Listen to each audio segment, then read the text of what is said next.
I'm Jackie Lucky, your Financial Planning Maestro. This series of podcasts is aimed at financial planning professionals and also those who are looking to enter the financial planning profession.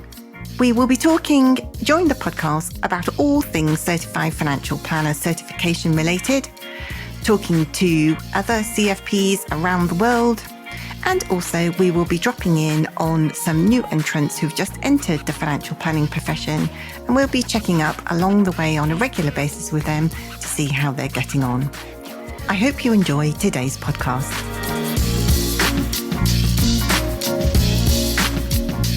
Hello and welcome. I'm Jackie Lucky, your Financial Planning Maestro. And in today's podcast, I'm joined by a very special guest, and that is Joanna Redmond. Hello, Jo. Hi, Jackie. Thanks for joining me today. We are going to talk all things CFP related today, aren't we? We are. I'm very excited.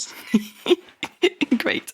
So I'm going to dive straight in and ask you to tell us a bit about your background and how you came across the CFP and why you decided to embark upon it.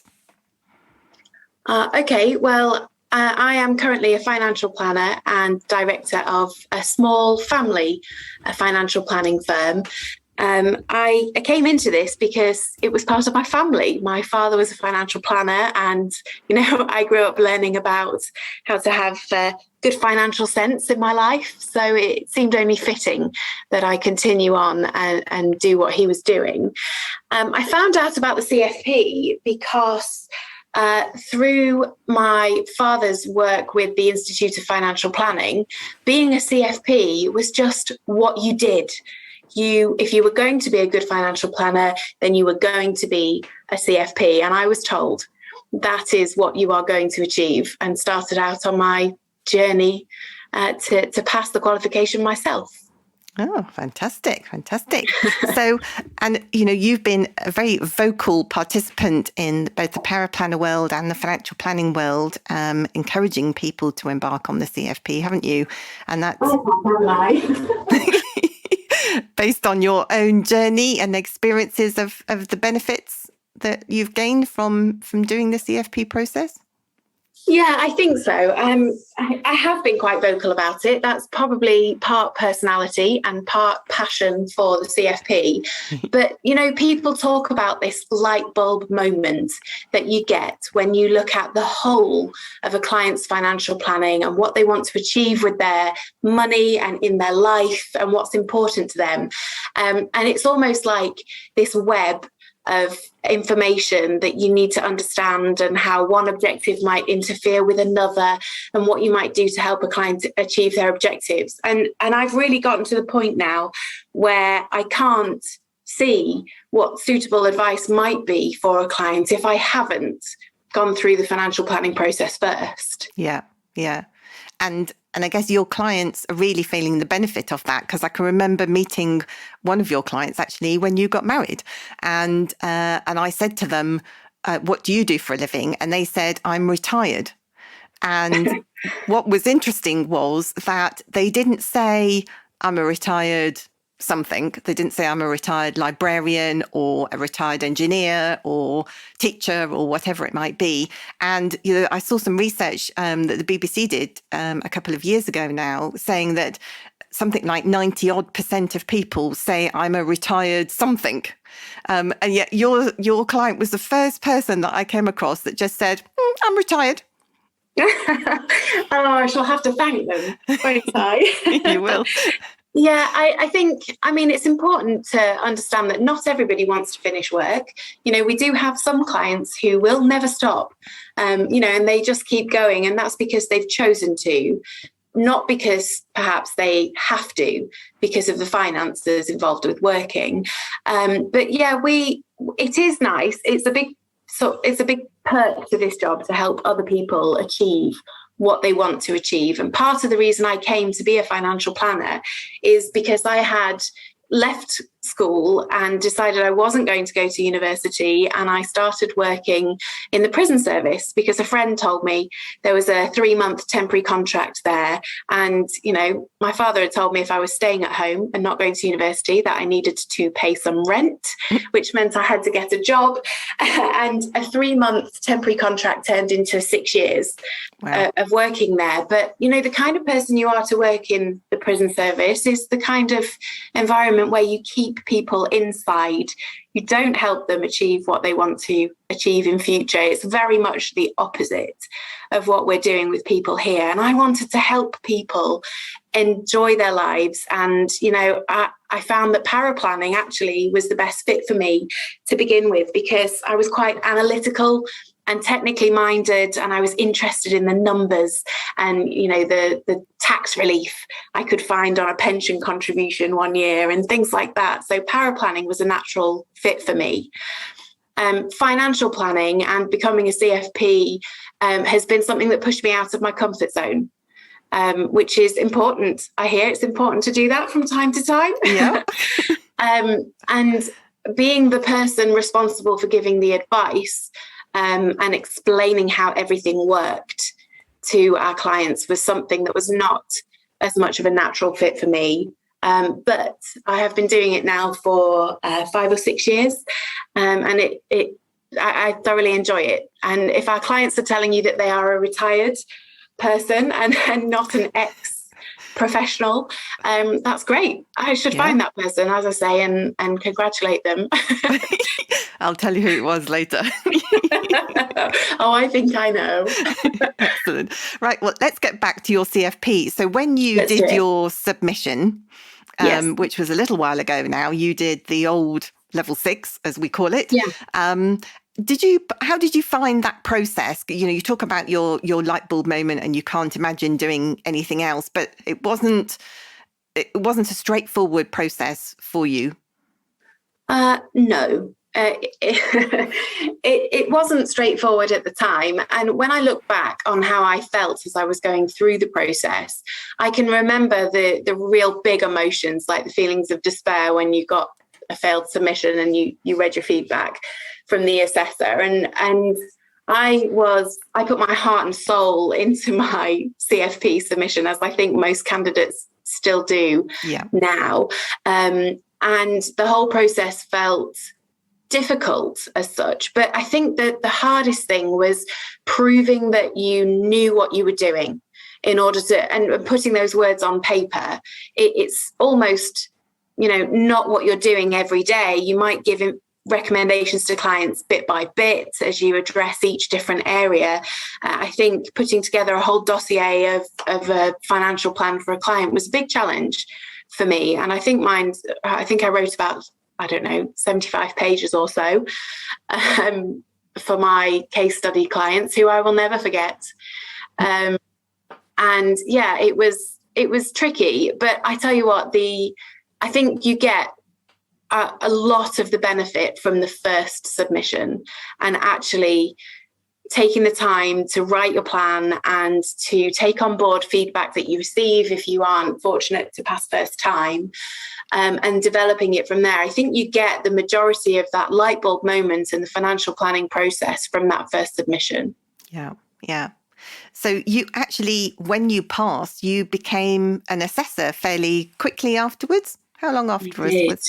You didn't hang around? So I passed the CFP about 7 years ago, I think, and I've been assessing up until recently, so for about 6 years. Wow. So I became an assessor straight away, and I think my reasons for doing it, I'm not proud of them, but I think having passed it, fighting through the submissions, I felt like being the person who passed people after that and reading through other people's submissions, because I was interested in what they were doing and what they were writing and how other people were presenting financial plans. And I thought mostly it would give me my own CPD and my own experience as I read through other people's attempts at the CFP. But that was just how it started. after a while of marking a few papers even, you realise that, if you cut me in the middle, I would probably have the lettering CFP running through me, because as an assessor, I am determined to help people pass. And when I write feedback to candidates, I do it hoping that they will see it and realise that actually maybe there's not so much for them to do in order to turn a potential, a fail into a pass. Yeah. Yeah. And that's one of the things that I wanted to talk to you about today. So firstly, we should make it clear that you are not a CFP assessor anymore, and that's why you are able to talk about these things, but just giving your personal views on things that you found during your time as an assessor. So if anybody wants to argue about it with any of the assessors, then they need to contact the CISI directly and not Joe, please. So Joe, give us a benefit of some of your wisdom, because I think, like me, I was totting up the other day, and I think I've probably marked about 1,000 of the old level 6 CFP plans. And you've done a mixture of lots of the old level 6 as well as some of the level 7s before you stepped down as an assessor too. So one of the things I talk about with my clients who come to me who failed one of their assessments is this issue of what the feedback letter looks like and feels like. So just walk us through, what you would say to people who perhaps in the next few weeks aren't going to get that pass for their level 7 case study assessment. What should their approach be? I think that it's really difficult not to take the feedback personally. If you were like me and you put your heart and soul into your submission and you get somebody who you don't know coming back to you and saying that this is wrong and this is wrong and this is wrong, I think, you would be a lot stronger person than me if you didn't take that personally. But really, you shouldn't take it personally, because the assessors who are currently marking, who I've worked with in the past, they all want candidates to pass. We want to mark papers where we see people passing. We don't do it to fail them. And I think there is a temptation to think that the assessor is after you when you get your feedback and you see the things that they've written. But when I was marking papers, I had a logic to how I would do it. So I would read through the submission to begin with and make some notes on things that I saw that were obvious that I might fail a standard for, and then I would cross-reference the standards with what I had read. So as a candidate, I think one of the first things you ought to do when you receive your feedback is to read through the standards again and ask yourself, is it fair? Is what they're saying fair? Because I would say that the answer would be, well, yes, actually, the assessor saw something that I didn't see and picked up on something that I hadn't done. And you can make a note and say, well, I will go back and I will address that and I'll see if I can make it better. I think that some candidates are faced with rather a lot of feedback. And actually, I feel like when that happens, when I write a lot of feedback and it gets sent to a candidate, I'm doing that because I'm trying to help them see that something they said in one area perhaps contradicted something that they said in another. And those two things together mean that there's some failed standards. And actually, we see that quite a lot. We've seen it quite a lot in the past, haven't we? Where, somebody makes a couple of, quite sizable errors near the start of their financial plan. And that cascade effect that ripples right through the plan then means that the feedback, because as an assessor, you're picking up every point where the error is actually touching something else, then the feedback can be significantly larger just because they've made, one or two significant errors early on, doesn't it? Yeah, and I think if there's a fundamental flaw in the planning, that means right at the beginning something was said or calculated incorrectly, or was technically incorrect, an assessor will not be able to pass more of the standards because of that one thing. So you may have failed half a dozen standards, but they might just all be for one error or one area that needs clarification. And interestingly, I would often write, the candidate just needs to justify why they've said this. And I would find that on resubmission, the candidate would have rewritten the whole section based on the feedback that they received. But I never needed them to rewrite the whole section. I just needed them to clarify their thinking, because an assessor asking for clarification doesn't necessarily mean it's wrong. It means that they can't see the full reasoning and they need more. So sometimes it's just a case of adding in a few sentences or even a few words, and you can turn a failed standard into a passed one. Yeah. And I think, that's a really good point, because the assessors are trying to give the candidates the benefit of the doubt in situations like that. But if there isn't quite enough there to give them, a plus for that particular standard to pass it, then that's where those kind of comments come from, isn't it? Yeah, and benefit of the doubt, it's interesting that you say that, because that's a big thing when you're marking a paper, because you don't need 100% to pass the CFP. So an assessor can give the benefit of the doubt on a couple of standards, perhaps, and it doesn't affect the overall pass or fail position of a submission.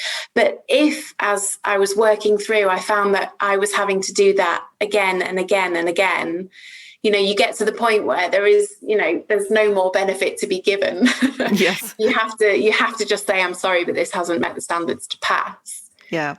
And one of the issues that I've seen with perhaps the other side of the fence in trying to support people through their resubmissions is that when they get their feedback letter, they look at it with what I term kind of angry goggles on, disappointed goggles. Oh, I failed. And, when they read it, they read something different. Whereas I think, as I've explained to some people, that when the assessor is writing the feedback, they've got your plan in their head, haven't they? Yeah, they have. So I would be writing my feedback as I read the plan, and the candidate submitted their pages a few weeks ago now. It's been a while since they had a look and they saw it. And, nobody submits this with the intention of failing. Everyone's written it thinking that they're going to pass because they've tried their best and they've followed the standards. So hearing that you failed is disappointing. It's human nature to feel that way. But I had a lot of support around me when I was a candidate. I had a colleague that was already a CFP. I had friends who had passed the CFP and who were offering help. And one of them, Jackie, I think it could have been you, said to me, read through the feedback and be honest with yourself. It's just you. You sit by yourself, read through it before you've spoken to anyone else, and ask yourself honestly as you read the feedback, is that, like I said before, is that fair? And if it is, highlight it. You need to come back to it. And then if you have a few points that you don't understand or you firmly believe that they are not correct, left over that have been, that haven't been highlighted as you were going through everything, then, you can always ask for extra support from the CISI for clarification on the feedback. So the assessor can come back and give more information to help. Yeah, that's a really great point. And one of the particular issues that I think we have both found in assessing over the years is assumptions. It's my favourite subject. For those people who've listened to one of my other podcasts will have already established. But the issue of assumptions and not picking the figure, but picking the reason and explaining the reason is perhaps one of the bugbears, I think, of many assessors, isn't it? It is. And I think one of the problems with assumptions is you are actually making assumptions in the CFP all the time. You're even making assumptions that, the client's lives will continue as they've been written on paper forever. That's an assumption that you're making. And if you're going to assume that there's a change in lifestyle because the clients have said that's what's happening, that's an assumption, and it needs to be stated, it needs to be reasoned, and it has to be reasonable. I think one of the issues with feedback on assumptions is that they could be stated and justified, and you can see why a candidate has chosen a figure that they're using for, an increase in one way or the other. But you can see why they've chosen that figure, but they just haven't explained why. And again, this comes back to what I was saying before. If I said that an assumption wasn't reasoned in a plan, a candidate would change the figure and revisit their assumption and still not explain why they've done what they've done. Yeah. So it's all about making sure that you've explained yourself. And generally, a feeling of an assessor is, if I can't see why you've said something and why you're doing something, then a client is unlikely to understand what you've said. Yes, definitely. I've seen many of some plans that I have read that say, well, obviously, as you can see. And I think to myself, it's not obvious because I can't see. And I thought I kind of knew what I was looking at. And do you think that this lack of explanation of the assumptions in particular, but obviously lots of other areas as well, is because we really need to encourage people who are embarking on this process to really understand what the assessment criteria is, what the standards are, don't we? Yeah, well, the CFP is unusual in that respect because it gives you what the assessors are looking for in those standards. And we really are only looking to see whether you have passed or failed those sentences in the standards that you've given before. And I believe I've read some CFP submissions where the candidates haven't even really been aware of what the standards were. They're just so sure that what they were doing was going to be correct enough to pass. Yeah. But we really are looking to just tick or cross in a box. Have you met this standard? So if it says, have you talked about the application process for products, or have you mentioned how underwriting works for insurance? They're not technical points. They aren't points that, show how great you are as a financial planner. They're very simple. And if you'd like a tick in that box, you need to put a sentence in there that explains. Yeah. And actually, in the training courses that I'm launching imminently, we have backed up enough time in order for candidates to mark their own plans and to assess them against the standards and kind of pretend to be an assessor. Do you think that kind of thing, really helps drive home, what the assessment criteria is, doesn't it? Definitely. That's one of the things that you do when you train to become an assessor. You mark some past plans, in a safe space. It's not a candidate that's waiting for their results. It's just a mock marking. And it does teach you to really question whether or not standards have been met. And that's what assessors are doing the whole time. So if you can do that of your own work, then I think that would be really helpful. Excellent. So let's move on to the final bit of our conversation about tips for people who are either in the middle of their case study assessment at the moment, maybe when they get their results through in the next few weeks, they aren't successful with that particular submission, or people sitting on the fence thinking, the CFP has had not the greatest of press over the last decade or so. So maybe now things are starting to move, and the environment is more positive towards CFP. With the FCA moving towards that kind of approach. Maybe I should start thinking about it. So, do you have any tips for those people in those two different situations? Well, I think if you are sitting on the fence, wondering if you should do it, and particularly your comment there on the bad press, I guess, that's been associated with the process, I just think that you should do it. You should give it a try. And the reason for that is it's not easy. If it were easy, everybody would have it. And there is a reason why there are only so many CFPs in the UK meeting the global standard for financial planning advice. It's not an easy thing to do. However, it doesn't mean that it's insurmountable. So some of the bad press comes from people who've been disappointed with their results, and that's understandable. But you aren't going to know if you're one of those people or not if you don't give it a try. Yeah. But for people who are going through the process and you may be starting out or are waiting for their feedback, they've already committed. They don't need me to encourage them to take the CFP. But I think that I've also stolen this tip from someone who gave it to me, which was to give yourself enough time when you're writing your submission to put it away. put it in a drawer once you've written it, or save it on your computer, and don't look at it for a week, and come back to it and read it again, because I guarantee you will see something that you've written in there that doesn't meet a standard, and you'll change it and you'll catch something. But if you wait until the very last minute to submit and complete your work, and you do it in a bit of a hurry, and you rush the last couple of sections, that's not going to get you through the process. You need to be able to give yourself enough time to ignore it for a few days and come back and read it again with fresh eyes. And I did that on my submission as well. So, and I got through in the end. So maybe it works. I think it absolutely does work. But I think one of my bugbears as an assessor was watching a candidate tie themselves in knots.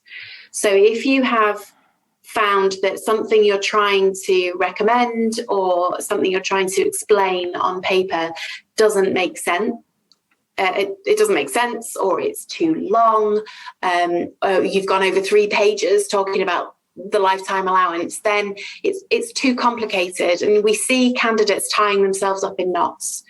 So you need to watch out for making it too difficult, because it doesn't need to be difficult. There's a limit on the number of pages that you can submit now. That's new for the level 7. And, that's because it is possible to pass without submitting 150 pages of a financial plan. So if you're making it too complicated, it is unlikely to be clear to an assessor or to a prospective client that you know what you're talking about. Yeah. So I think, don't waffle. No, don't waffle, which is something that I do have a tendency to do. But the CFP keeps you in check on that one. I think things that I used to see were big contradictions. So if you had a client, for example, total example, I'm just making this up out of thin air. If you had a client that was earning an income from their employment and they were paid a bonus every year, and you've done your sums to work out if they've got some, say, surplus income to use towards meeting their goals, don't then write a sentence that says, of course, bonuses aren't guaranteed. You might not receive them. Because that one tiny sentence, while you think you are alerting a client to a potential pitfall in the case study environment, you're actually contradicting yourself, because you're using that income as though it is guaranteed for your recommendations. Yeah. So you've done loads of work, masses of calculations to work out what you might recommend, and then just one tiny sentence just takes it all away. And we see that with state pension assumptions. Of course, we have that gold-plated triple lock provided by the government on state pensions in future. If you are going to use the triple lock for your state pension for your clients, then you need to make sure that you're applying it properly, and that you do use the higher of the 3 assumptions related to the triple lock itself, and not just increase it by inflation every year. Yeah. Yeah. I don't know if that's a top tip or if that's actually an example of me waffling there, Jackie. But that's something that we see all the time. You can't pass the assumptions section if something as simple as the triple lock is flawed. Yeah. Lots and lots of great tips there. Joanna, thank you very much for joining me. It's been an absolute pleasure to talk all things CFP assessment related. Oh, you're welcome. I've enjoyed it. Thanks for having me.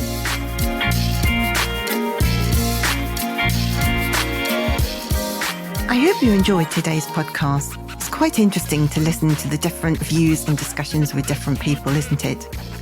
Join me next time when we'll be discussing all things certified financial planner related and catching up with those new to the financial planning profession.